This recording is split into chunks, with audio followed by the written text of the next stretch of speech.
So let's discuss now next term, magnetizing field intensity. ठीक है, magnetising field intensity, इसका एक और दूसरा नाम होता है simply magnetic intensity. Magnetic intensity, ठीक है, और इसका सिंबल होता है H, कैपिटल H वेक्टर. ठीक है, यह है इंटेंसिटी ऑफ मैग्नेटाइजेशन.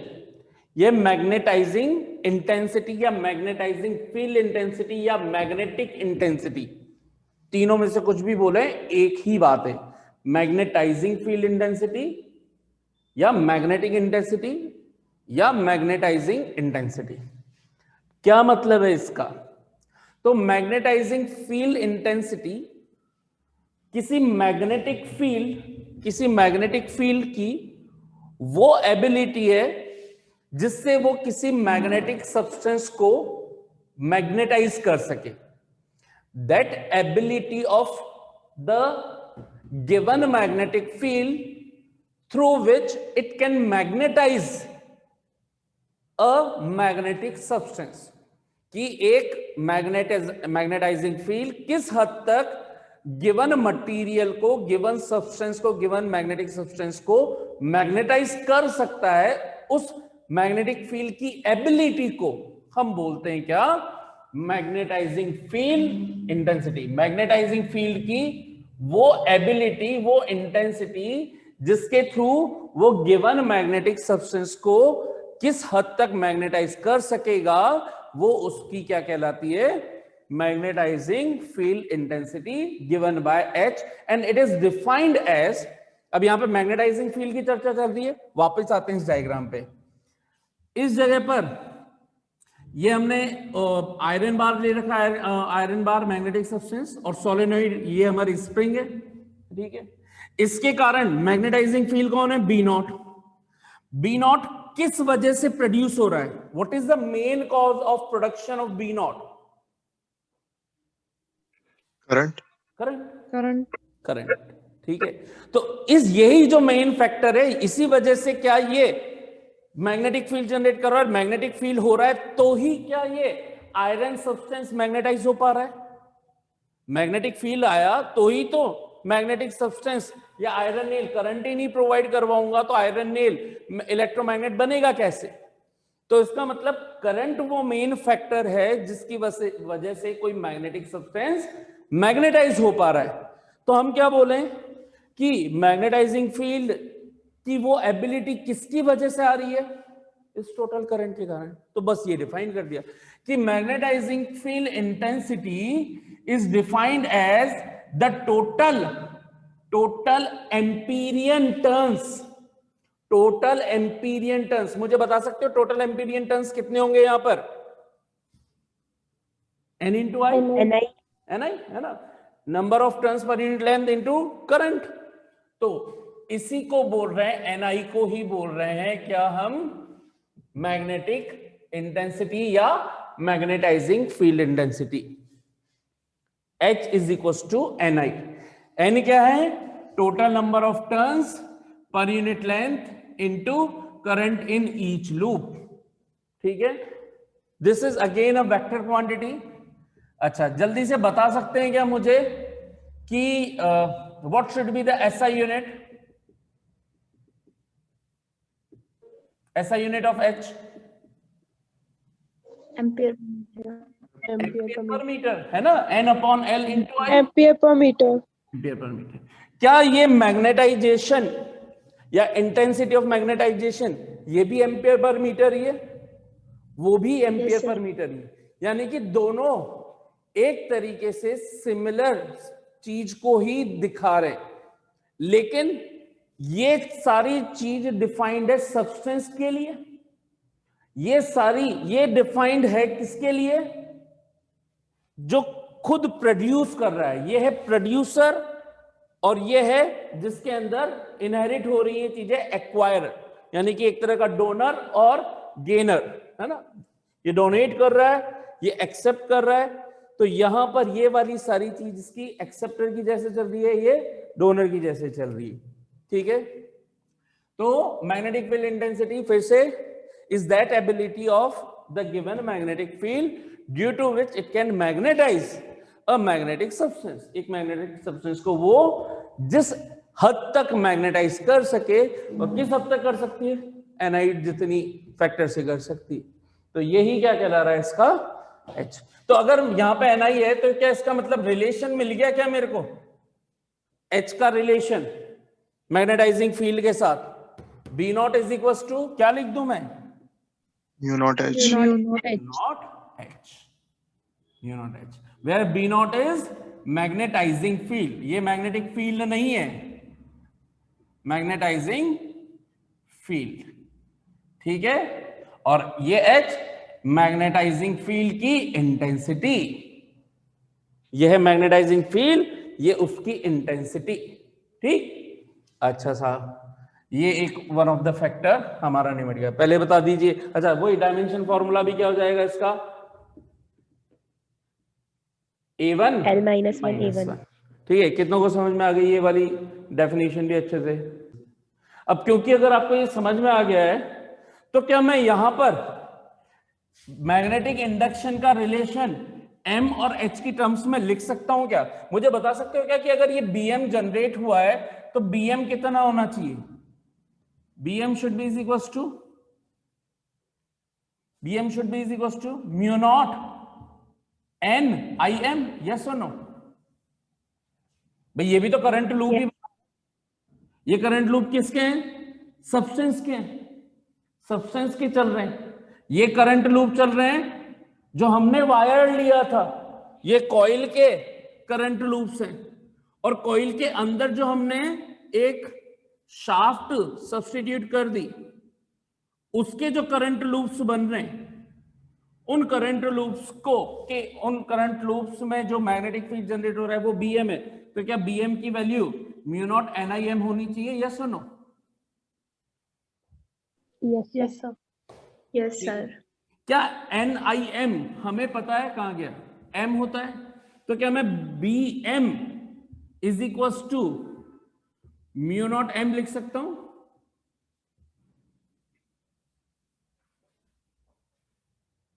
तो क्या यहां पर अगर मैं वैल्यू सब्स्टिट्यूट करूं B वेक्टर की, B vector is equal to, तो H और M की टर्म्स में क्या लिखूं?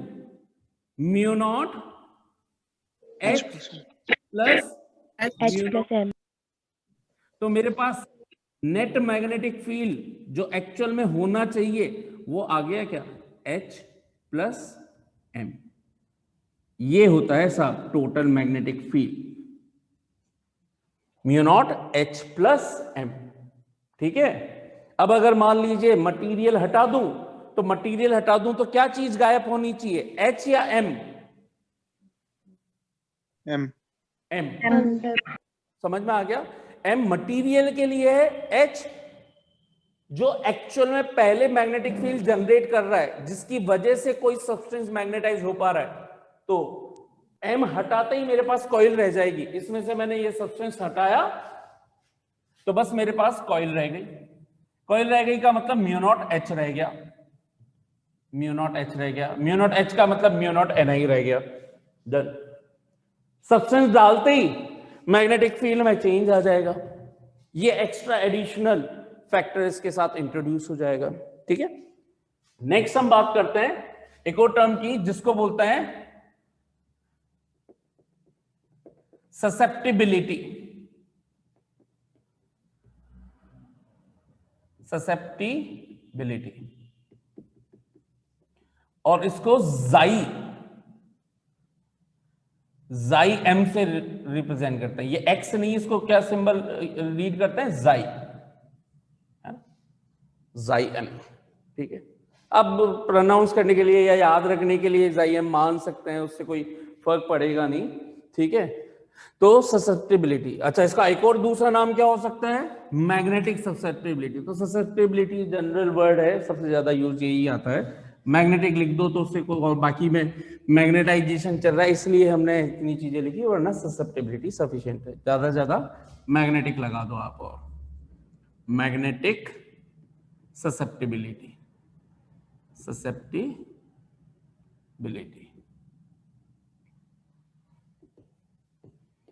है ना।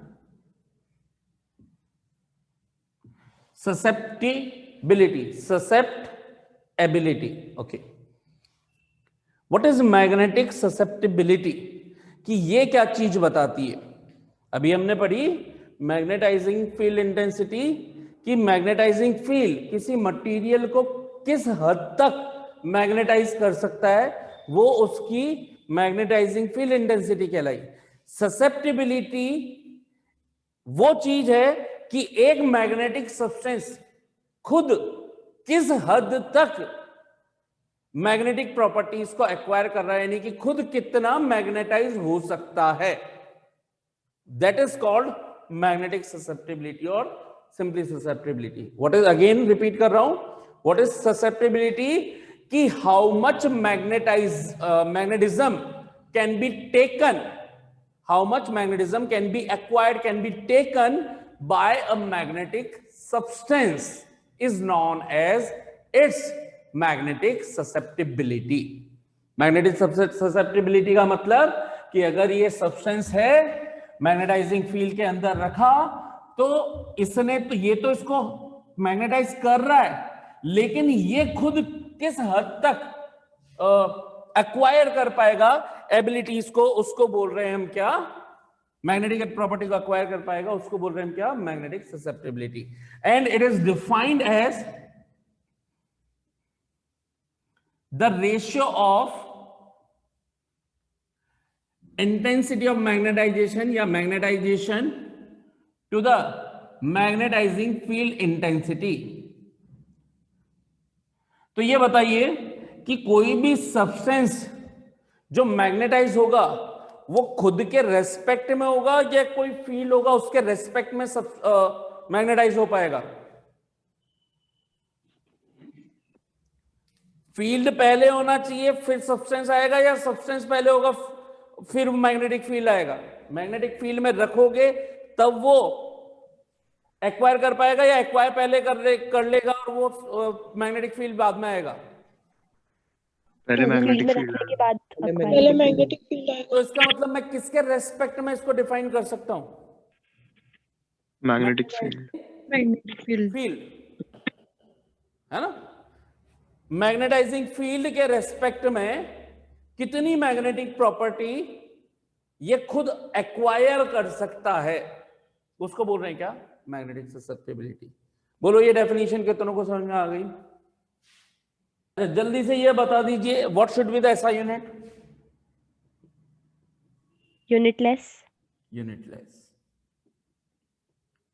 And dimensional formula, dimensionless,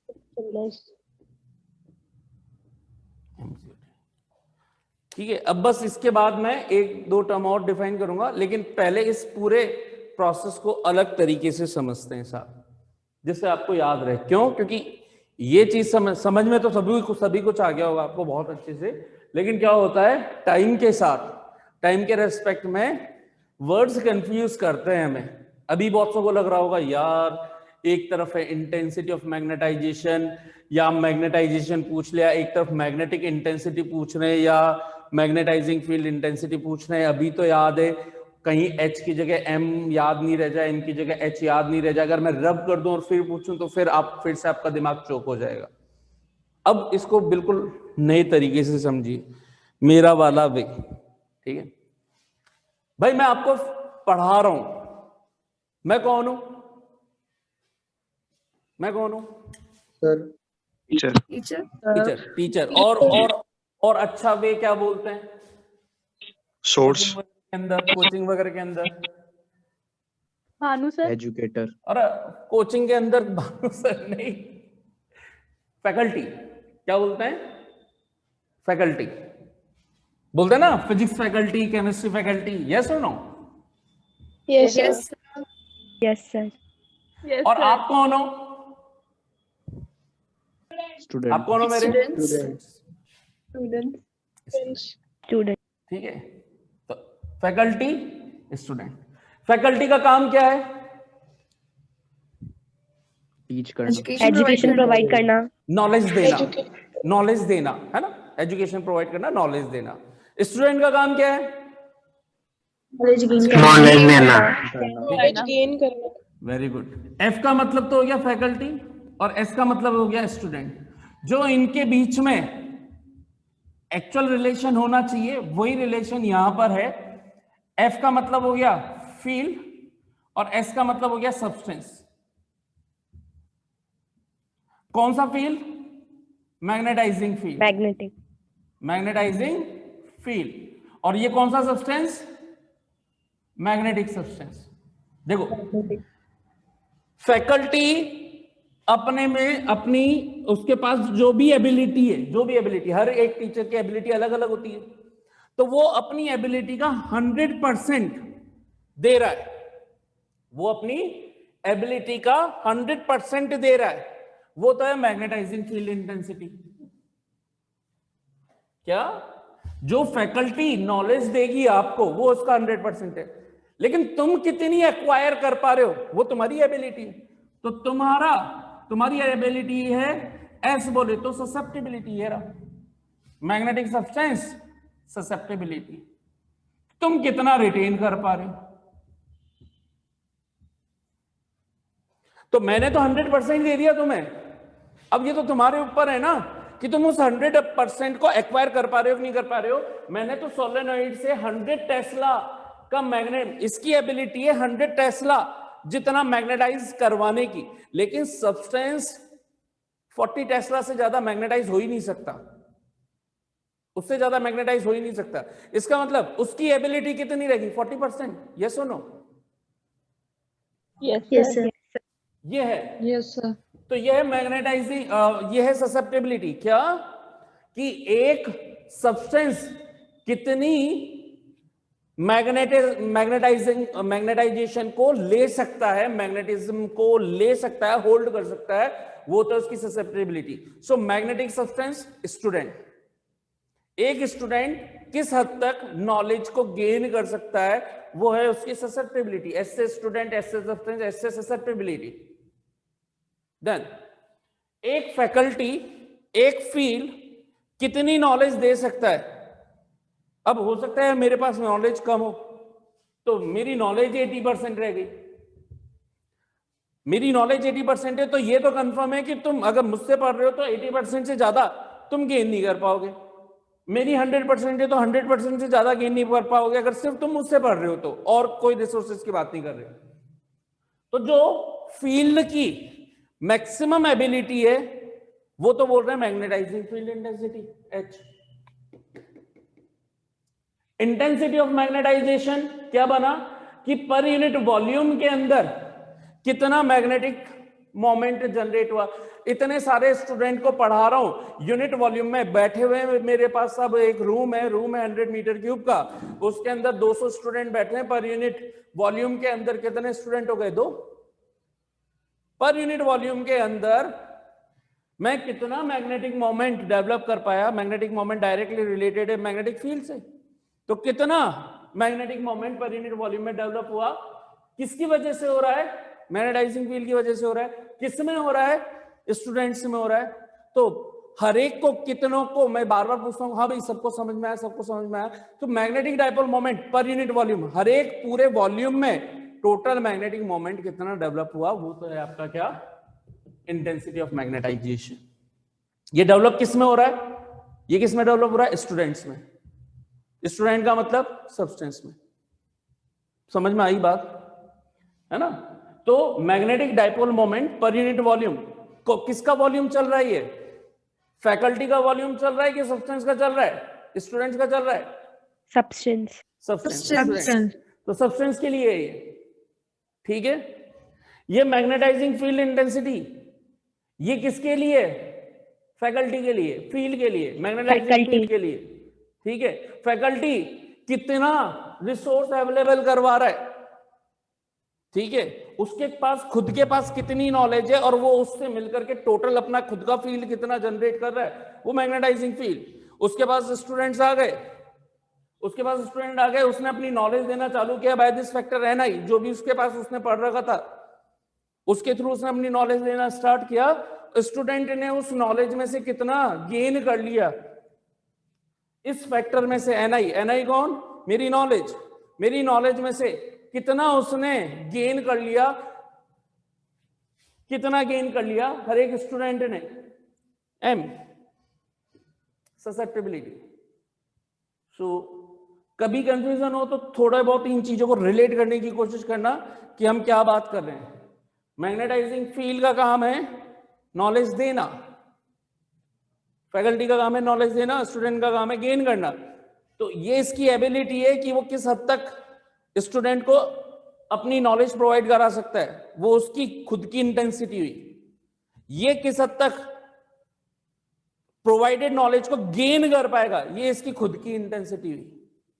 तो ये स्टूडेंट की इंटेंसिटी है। तो स्टूडेंट की इंटेंसिटी क्या क्या कर रही है, ससेप्टेबिलिटी या इंटेंसिटी ऑफ मैग्नेटाइजेशन ग्रुप के अंदर। कितनों को प्रॉपर्ली समझ में आ गई सारी चीजें?